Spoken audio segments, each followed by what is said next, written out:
बिस्मिल्लाहिर्रहमानिर्रहीम, अस्सलाम वालेकुम। मैं सदुल्ला खान हूँ। आज लाहौर हाईकोर्ट के चीफ जस्टिस के खिलाफ एक ट्रेंड बनाया गया है दामाद हाईकोर्ट के हैशटैग के साथ, और ये मुहिम चलाई जा रही है सिर्फ इस वजह से कि लाहौर हाईकोर्ट के एक बड़े ही ऑनरेबल और अपराइट जज जस्टिस जवाद हसन साहब जो हैं, उन्होंने एक फैसला दिया जुम्मे को और कहा कि आइन और कानून के मुताबिक जो है फौरी तौर पर इलेक्शन होने चाहिए।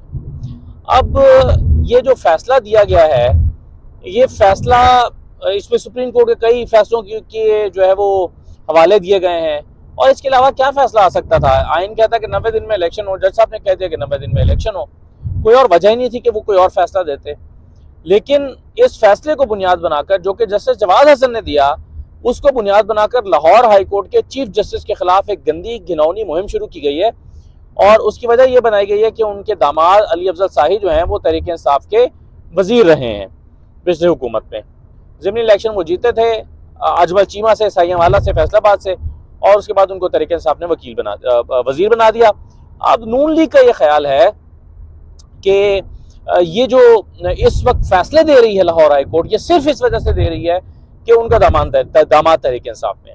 लेकिन मैं आपके सामने इसी लाहौर हाईकोर्ट के वो तमाम फैसले रखना चाहता हूँ जिसने जो जस्टिस मोहम्मद अमीर भट्टी साहब जो हैं उनके चीफ जस्टिस बनने के बाद दिए गए, इसी अदालत से दिए गए, खुद भट्टी साहब ने दिए और उनकी हाईकोर्ट के दीगर जजेस ने दिए। वो तमाम फैसले जो पीएमएलएन की फेवर में जाते हैं, और उनकी तादाद उन फैसलों से ज्यादा है जो पाकिस्तान तहरीक इंसाफ की फेवर में जाती हैं। तो वो मैं आपके सामने रखता हूं ताकि आपको पता चले कि ये गंदी मुहिम जो पीएमएलएन की तरफ से चलाई जा रही है। और मैं क्यों कह रहा हूँ पीएमएलएन की तरफ से चलाई जा रही है, मैं भी ये भी तो कह सकता हूँ कि पता नहीं अननोन लोग चला रहे हैं। नहीं जनाब, पीएमएलएन के जो सोशल मीडिया के हेड हैं आतिफ रऊफ साहब, वो अपने अकाउंट से ये ट्वीट कर रहे हैं और मुख्तलिफ तरह की पोस्ट बनाई गई हैं। ये सारी पोस्ट जो हैं वो की जा रही हैं और उनको ऑफिशियल अकाउंट से शेयर किया जा रहा है, और ये जो सोशल मीडिया टीम के हेड हैं पीएमएलएन के, वो इस कैंपेन को लीड कर रहे हैं। अच्छा, अब वो मैं आपके साथ फैसले जरा शेयर कर देता हूँ। देखें, जरा देख लें कि अमीर भट्टी साहब ने जो है वो कौन कौन से फैसले दिए हैं। जरा हीटर कम कर दें थोड़ा सा। अच्छा देखें, एक तो अप्रैल 2022 में लाहौर हाईकोर्ट ने उस वक्त के गवर्नर पंजाब उमर सरफराज चीमा को हुक्म दिया था कि हमजा शहबाज के बतौर वज़ीर आला पंजाब हलफ उठाने के अमल को मुकम्मल किया जाए। ये फैसला चीफ जस्टिस अमीर भट्टी साहब ने खुद दिया था। कब? अप्रैल 2022 को। तो अप्रैल 2022 में जब ये चीफ हलफ का मामला था, तो लाहौर हाईकोर्ट के चीफ जस्टिस ने यह फैसला दिया था, उमर सरफराज चीमा को गवर्नर थे, कि भाई इनसे हल्फ लें। यही थे, और इन्हीं के जो दामाद हैं वो पीटीआई में थे। अच्छा, फिर अप्रैल 2022 में ही लाहौर हाईकोर्ट के जस्टिस जवाद हसन ने, यही जज जिन्होंने अब फैसला दिया है कि इलेक्शन 90 दिन के अंदर कराएं, इसी जज ने, जस्टिस जवाद हसन ने, स्पीकर कौमी असेंबली राजा परवेज अशरफ को हमजा शहबाज से वज़ीर आला पंजाब का हल्फ लेने का हुक्म दिया था। पीटीआई ने जस्टिस जवाद हसन के इस फैसले को गैर आईनी भी करार दिया था, लेकिन ये फैसला इस तरह का था कि जी आज ही हल्फ लें, ये नहीं, फलां टाइम पे हल्फ लें, राजा परवेज अशरफ साहब लें। और राजा परवेज अशरफ साहब से फिर वज़ीर आला हमजा शहबाज ने वज़ीर आला का हल्फ उठाया था, और यही जस्टिस जवाद हसन से जिनकी वजह से आज कैंपेन चलाई जा रही है। फिर अगस्त 2022 में लाहौर हाईकोर्ट ने वज़ीर आज़म शहबाज शरीफ और उनकी काबीना की नाअहली के लिए जो दायर पीटीआई की पिटीशन थी उसको मुस्तरद कर दिया था, इसी लाहौर हाईकोर्ट ने। फिर अक्टूबर 2022 में लाहौर हाईकोर्ट ने मरियम नवाज की पासपोर्ट वापसी का हुक्म दिया था। Chief justice Lahore high court Mohammad Amir Bhatti के सरबराही में 3 रुकनी बेंच ने यह फैसला सुनाया था। यही जज थे जिनको दामाद हाईकोर्ट कहा जा रहा है, जस्टिस अमीर भट्टी साहब। इसी जज के इन चीफ जस्टिस की सरबराही में 3 रुकनी बेंच था और मरियम नवाज का पासपोर्ट वापस किया था। और एक दिन, आपको पता है, एक दिन के अंदर अंदर ये फैसला हो गया था, और उसी दिन जो है वो मरियम चली गई थी। ये अक्टूबर 2022 की बात है। अच्छा, फिर दिसंबर 2022 में लाहौर हाईकोर्ट ने नून लीग के मुअत्तल शुदा 18 एमपीएस को पंजाब असेंबली में शिरकत की इजाजत दी थी। इन दिनों नून लीग पीटीआई और इत्तेहादियों की हुकूमत गिराने के लिए तहरीक अदम एतमाद जमा हो चुकी थी। यानी तहरीक अदम एतमाद आ गई, काउंटिंग का मसला था। नून लीग वाले परेशान थे कि हमारे 18 बंदे जो हैं वो तो सस्पेंड हुए हुए हैं, तो काउंटिंग का मसला हो जाएगा। तो जस्टिस अमीर भट्टी साहब, यही जो जिनको कहा जाता है कि अली अफजल शाही के दामाद के इनके ससुर हैं, वो इनके दामाद हैं, इसी चीफ जस्टिस साहब ने 18 लोगों की, इसी लाहौर हाईकोर्ट ने इनफैक्ट 18 लोगों की जो एमपीएशिप है उसकी उनको शिरकत की इजाज़त दी थी, बहाल की थी। फिर दिसंबर 2022 पे आ जाएं, यहाँ लाहौर हाई कोर्ट ने वज़ीर आज़म शहबाज शरीफ के इमरान खान के खिलाफ दायर हत्या की इज्जत केस में इमरान खान की एक दरख्वास्त को मुस्तरद कर दिया था। इमरान खान ने यह पटिशन अपने दिफा के हक की तनसीब के खिलाफ दायर की थी। फिर जनवरी 2023 में लाहौर हाई कोर्ट ने कहा था कि गवर्नर पहले से जारी सेशन में वज़ीर आला को एतमाद का वोट लेने का कह सकते हैं। ये अगेन फैसला PMLN के हक में गया था इसी लाहौर हाई कोर्ट ने। और एक और फैसला देखें, तहरीक इंसाफ के इत्तेहादी काफ लीग अगस्त 2022 में काफ लीग के रहनुमा कामिल अली आगा ने इलेक्शन कमीशन के चौधरी शुजात को पार्टी सदर बरकरार रखने के फैसले को लाहौर हाईकोर्ट में चैलेंज किया था और लाहौर हाईकोर्ट ने कामिल अली आगा की इस दरखास्त को मुस्तरद कर दिया था। अच्छा, अब मुस्तरद कर दिया। और एक और फैसला मुझे याद आ रहा है और वो फैसला था जमशेद चीमा साहब के हवाले से। जमशेद चीमा ने, आपको याद होगा कि उनके तायद कुनिंदा जो हैं, जो तायद कुनिंदा बने इलेक्शन में, ज़िमनी इलेक्शन में NA-133 या 130 गालिबन, जो एजाज चौधरी साहब के क्या हल्का अली परवेज़ मलिक साहब की इनफेक्ट वफात के बाद परवेज़ मलिक साहब की वफात के बाद जो हुआ था, जहाँ से शाइस्ता परवेज़ मलिक साहब ने फिर इलेक्शन लड़ा था। तो इस हल्के में जो है वो तायद कुनिंदा जो था, वो पता चला कि उसका तो वोट ही यहाँ का रजिस्टर नहीं है, वो तो 7 वाले हल्के में है। तो ये टेक्निकल मिस्टेक थी, गलती हो गई।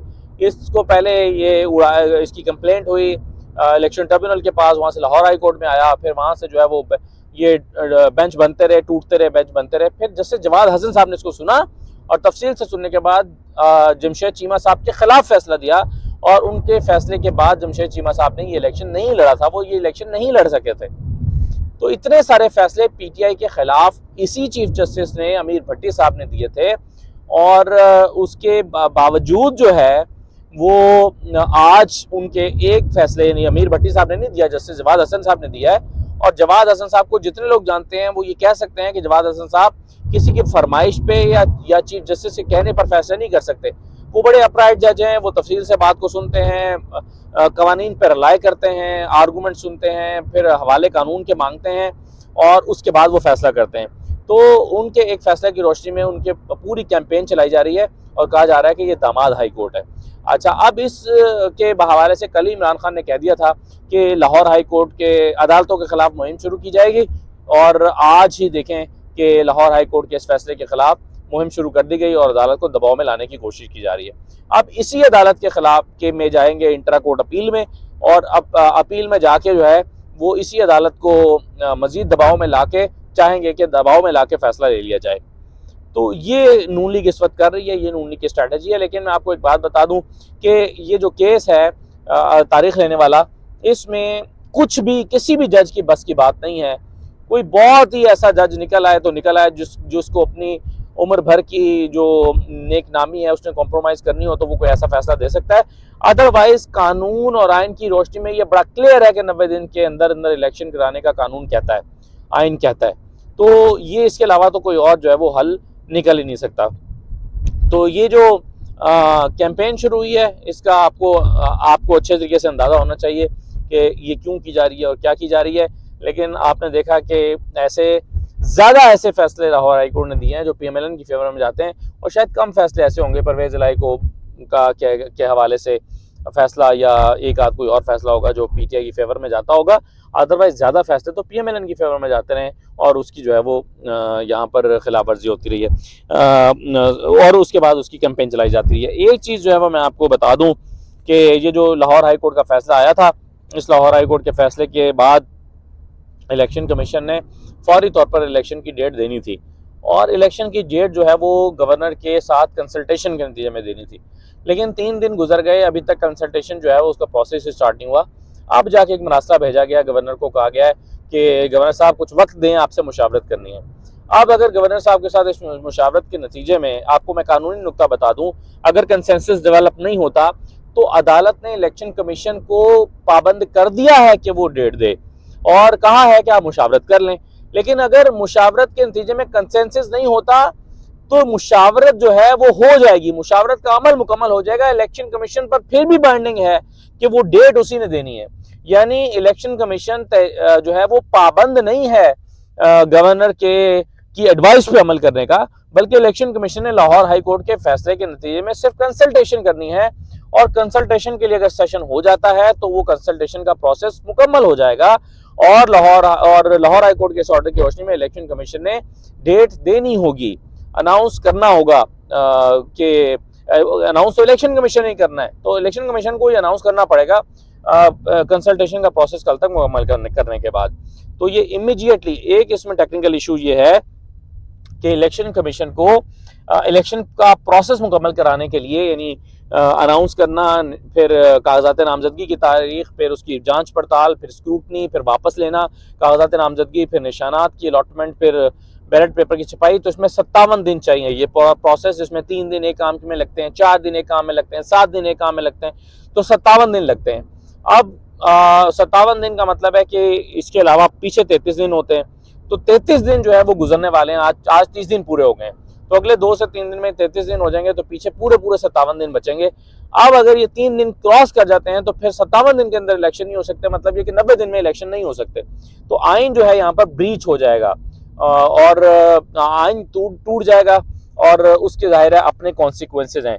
इसी लाहौर हाई कोर्ट में एक फैसला जो है वो दिया हुआ है सुप्रीम कोर्ट ने। उस सुप्रीम कोर्ट के फैसले को हवाला बनाकर इसी हाई कोर्ट ने, जस्टिस जवाद साहब ने फैसले में लिखा है और सुप्रीम कोर्ट के इस फैसले को बुनियाद बनाया है कि इन, अब यहाँ लाइट का अगर मैं पढ़ पाऊँ, कि in case the federation and और the provinces create hurdle on the way of the commission holding elections, they will be violating the constitution which may attract serious consequences।